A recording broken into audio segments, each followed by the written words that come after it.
The story begins 800 years in the past and the world is infested with demons, creatures that are almost unstoppable. Humans cannot fight them, and after a while human life is on the brink of extinction. Humanity prays and prays for a savior, and their prayers are answered in the form of godlike beings, called Idaitan. These deities go to war for humans and fight against the demons, totally eradicating them. All demons that survived were sealed and captured. To make the seal super strong, almost all the Idaitan deities sacrificed their lives. The only deity that survived the battle against the demon tribe 800 years ago is called Rin, who needs to keep the seal protected and train the unborn gods that are still yet to come. Rin is over 800 years old but appears like a young girl. In the present, we see that Rin is training a new generation of Idaitan, and currently she is focused on Hayato, who is our main protagonist. The two are engaged in an intense sparring session. Rin is extremely hard on Hayato because he needs to be ready if the demons manage to return. Hayato nor any of the other young Idaitan know much about the demons, as it has been so long since a demon appeared. So in the present, Idaitan just live pretty peaceful lives. Hayato goes to meet some of his fellow Idaitan, the first being called Usli, who appears as a young boy and loves to study. And the two of them then go to meet with Paula. Paula likes to spend time with animals and talks to birds. The birds are telling her that the humans have started to gather at the North Glaciers. Usli speculates that it is some sort of military operation of the Zabal Empire, a kingdom ruled by a demon emperor. The three of them go to investigate the situation, and when they arrive at the glacier, they are shocked to see a large ancient demon that is frozen. We come to discover that the demon's name is Judo-kun. One of the humans leading their mission, called Dr. Ubami, seems to have extensive knowledge about demons. Usli speculates that maybe Ubami isn't even a human and might be a demon in disguise. Judo-kun is eventually set free from the ice, but to everyone's surprise he doesn't attack the humans. Ubami explains that this particular demon is not that evil towards humans but will attack gods the moment he sees them. Judo-kun then spots our three heroes and instantly goes after them. Paula manages to dodge his attack, but only by the skin of her teeth. The humans are scared of the demon and start attacking it as well. Hayato attacks Judo-kun and even manages to knock him to the ground. The humans also get scared of Hayato and his friends, so one of the soldiers shoots Hayato in the head, but the bullet just bounces off. The Idaitan are immortal in more than one aspect. Usli and Hayato ensue a fierce battle with Judo-kun, however he is very powerful even for them.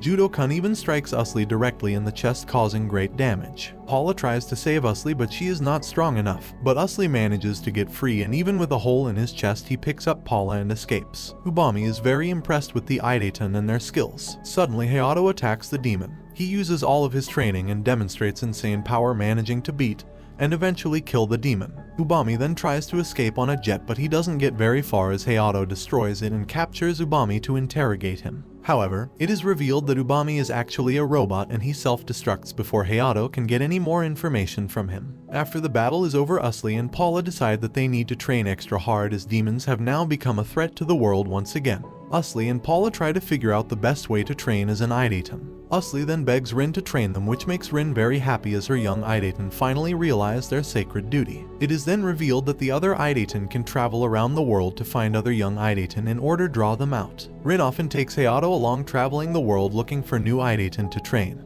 And Rin begins talking about one of her best students ever, Wam. She trained for 200 years. Rin starts training with Paula and Usli. She doesn't hold back, destroying Paula and defeats Usli with ease. Usli remembers that this was the reason he never wanted to train with Rin again, as she is way too hard on them. Meanwhile, in a faraway land, the general of the Zabal army, called Piscalat, is leading her forces, destroying everything that stands in their way. In the midst of the chaos, it is revealed that Piscalat is also immortal, as she can sustain any form of enemy attack. Piscalat leads the army with overwhelming power, but is a naive and shy maiden when it comes to intimate matters. Back at training, Paula and Usli slowly start to recover from their beating. Usli explains that because they are gods, they have to train brutally for 100 years to actually become stronger. Paula comments on humans and demons and how it is a mystery why they can't get along. Paula wants to know more about demons and their nature. Rin has flashbacks of when she was very young, about 800 years ago. She remembers crying and being scared of the demons. Her grandfather promised that he will always be there for her, but at some point she will have to protect herself and other Idaitan. We then see the demons having a special meeting, where a broken down Ubami shows them a video of the Idaitans fighting and killing Judo-kun. Piscalet is surprised that the Idaitan are this strong as they haven't been active in centuries. One of the other demons called Kori states that he would defeat them with ease. Their leader appears to be a woman called Nickel who scolds the group, telling them to focus on the objective. Nickel is a captain of the Zabal Defense Force. They all talk about the current number of demons and humans. It seems that there are only 364 demons and not many of them are very powerful. Ubami then states that they can no longer hide from humanity, so must start taking over the planet. As their secret weapon, they decide the first one to attack should be Nickel. Hayato and his friends start to worry that a demon will soon attack them and are worried if they are strong enough. But Hayato assures them that Rin can take down absolutely anyone. Later they begin intense training with Rin again and all three of them go on the offensive. However, Rin manages to dodge all of their attacks and they don't stand a chance against her in combat. Hayato, Paula and Usli start doing combined attacks and finally Hayato manages to land a hit on Rin.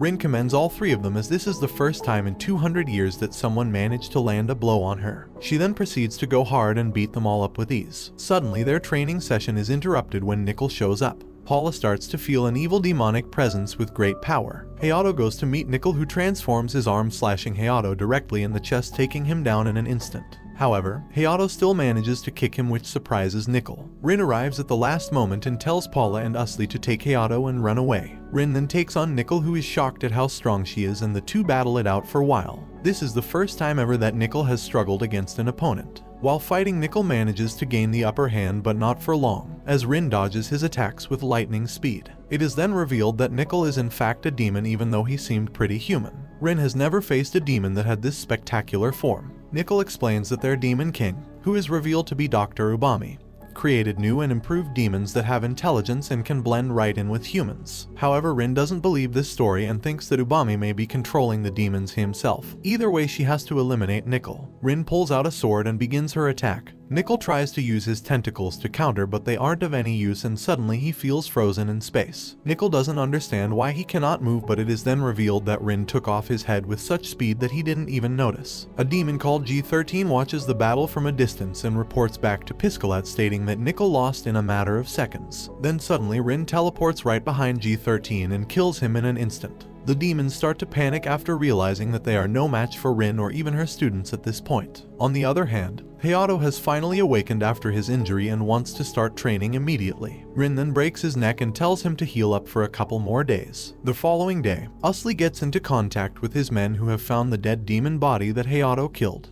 Usli then gets into contact with Prontia in order to plan their next move together. Rin goes to investigate the Zabal Empire, but she cannot tell the difference between humans and demons there, so she decides that the whole kingdom and its inhabitants must be destroyed. Meanwhile, the demons are in a panic as they didn't expect an 800-year-old Idaitan to still be alive. Ubami explains to them that demons need humans to separate the Idaitan deities and weaken them. They must also destroy Rin's students before they become too powerful themselves. Usli tries to explain to Rin that they cannot just destroy an entire kingdom as there are a lot of innocent people there. Usli then promises to find Prontia even though he already knows his location. Some time passes and the Zabal Empire prepares their army with the goal of destroying Rin. Rin jumps on one of their ships, but before she takes out the soldiers, she notices that they are all humans. Meanwhile, Usli goes to search for Prontia, who is underwater and hasn't been seen in a while. The reason why Usli has been keeping this from Rin is because Rin and Prontia don't actually get along and Usli has to be sure that they won't fight each other. Prontia and Usli finally meet and Prontia is informed about the whole demon situation.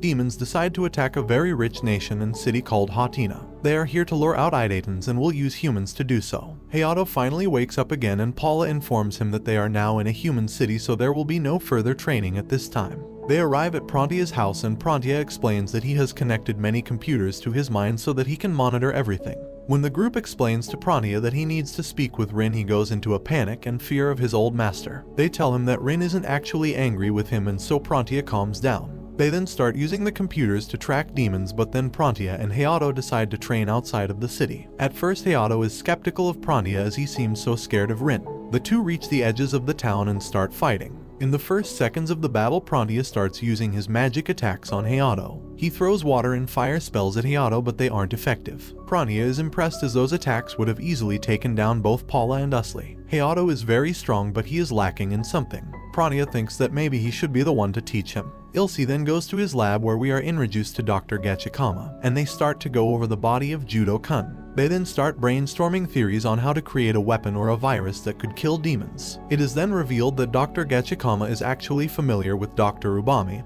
and seemingly this being has taken over an entire nation. It seems that he has been involved in all sorts of experiments that are focused on genetics and growing fetuses. Usli figures out that the demons are trying to find a way to reproduce so that their population would increase. Tiscalet then attacks Usli and tries to cut him in countless ways, but Usli manages to evade. Usli tries to maneuver around the attacks but then uses light to escape. Elsewhere, Hayato and Prantia are still fighting each other. Hayato starts to get frustrated as Prantia seems to be holding back in their fight. Prantia reveals that he is trying to fight on Hayato's strength level to pick out the weaknesses in his combat.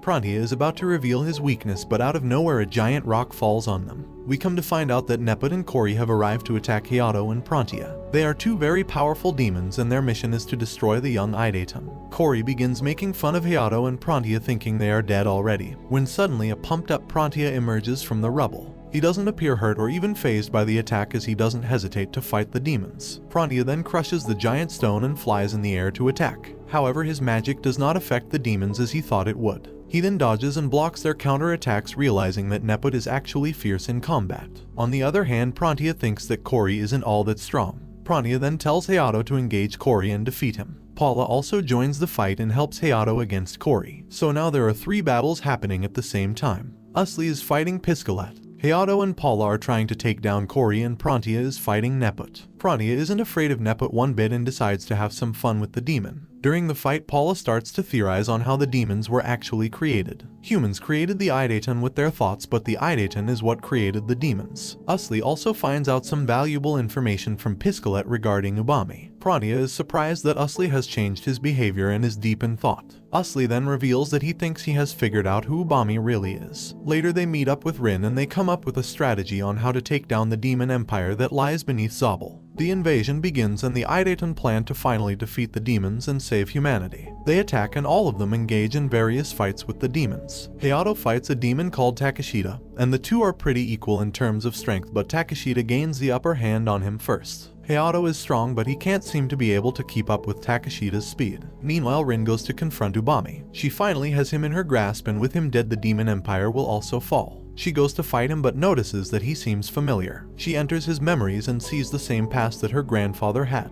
After realizing that her opponent might be her grandfather, Rin goes into a state of shock. She doesn't know what to do and drops her sword. One of the demons named Brandy notices this and picks up the sword to go on the offensive. Brandy then unleashes a giant sword slash that even sends Ubami flying and Rin. She goes in for a second strike, however Rin snaps her neck. Ubami is gone and Rin is left heartbroken and confused. She doesn't want to believe that this evil man is her grandfather, but she also wants to talk to him and see him. The battle for the Zabel Empire is still happening. Piscalet and Kori also join in the battle and Hayato returns from his duel. Bakode, an assistant manager at the childcare department of Zabel Empire, manages to hack into Piscalet's data, and with this they manage to find the last of the demons. The war has finally ended for now. Paula and another Idaten called Jill try to find Rin and they are worried that she might be dead. When they find her, they are surprised to see that her body has totally regenerated, but she doesn't seem like her old self. A week passed since has the Zabel Empire fall due to treachery organized by Piscalet and Nepet. It is then revealed that Ubami has gone into hiding and has made Takeshita the new emperor until he gets back.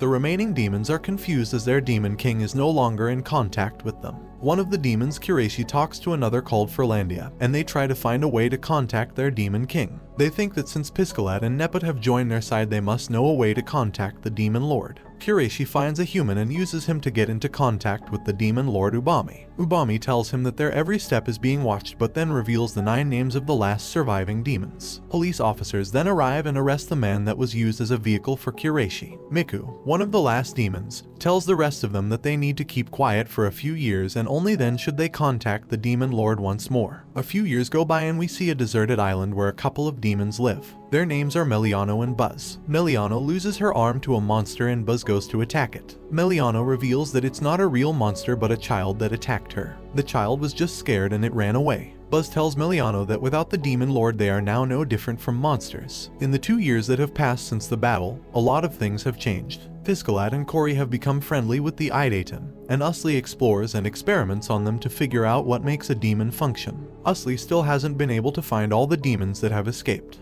Piscalet also reveals that if demons don't fuse with a human, they look like giant lizardy monsters with many eyes. Piscalet and Neput go to meet with Buzz and Miliano and find out that the pair have had a demon baby. The baby has escaped and they are unable to find it. Meanwhile, Hayato is training with Paula and Jill, but now he is too strong for them. Hayato has still been taking care of Rin, who has not yet returned to her normal state. Frantia has also stopped showing up to training with Hayato. Cory then shows up and challenges Hayato to a rematch, but Hayato doesn't even remember him. 7 more years pass and Rin is still not back to her normal self. She often gets lost in thought and is barely functioning. One day she spots a giant whale in the ocean and it gets eaten by a demon. Rin starts to think about how whales are rare, but at that moment a demon appears which she starts to get excited about. Rin then dives into the water to hunt for the demon. In the meantime, Hayato and Jill train with Cory and they manage to overpower the demon. It is revealed that Prania has been hunting demons all this time and has just caught and defeated the 4th demon. Prania then informs Usli that the pure-blooded demons have started to mate and reproduce. Usli investigates how quickly demons have started to show up again, and he comes up with a few reasons why. He thinks that the demons are growing so fast and mating because there is so much food for them. In the past, the demons usually ate their own kind, otherwise they would starve. Usli then creates a poster with a big reward for any information about a runaway demon called Miku, as well as the rest of the surviving demons. In the meantime, Miku is being taken care of in their apartment. At one point, Miku goes out and everybody starts attacking her. A random person tries to capture her, but she shoots him in the face. Using her resources, Piscalet confirms a sighting of Miku. In the meantime, Rin is still in the ocean trying to find the demon. Rin then hears some noise coming from the battle above with Cory. She jumps out of the water and attacks him immediately. Paula has to calm Rin down and explain that Cory is a friend. Rin starts to get confused as she just saw a demon in the ocean and now a demon is their ally. She doesn't understand what is happening, but then Hayato arrives and fills her in about everything that has changed in the past few years. Miku goes to meet Piscalet, where she learns a secret about Ubami. It seems that he is actually an Idaten who was born on the other side of the ancient demon seal. Paula and Usli are then captured by demons. However, this gives Rin the strength to regain her sanity and go after her kidnapped students. And this brings the anime to an end. Don't forget to like and subscribe if you enjoyed, and turn on the notification bell so you never miss out on another video. Until next time, take care.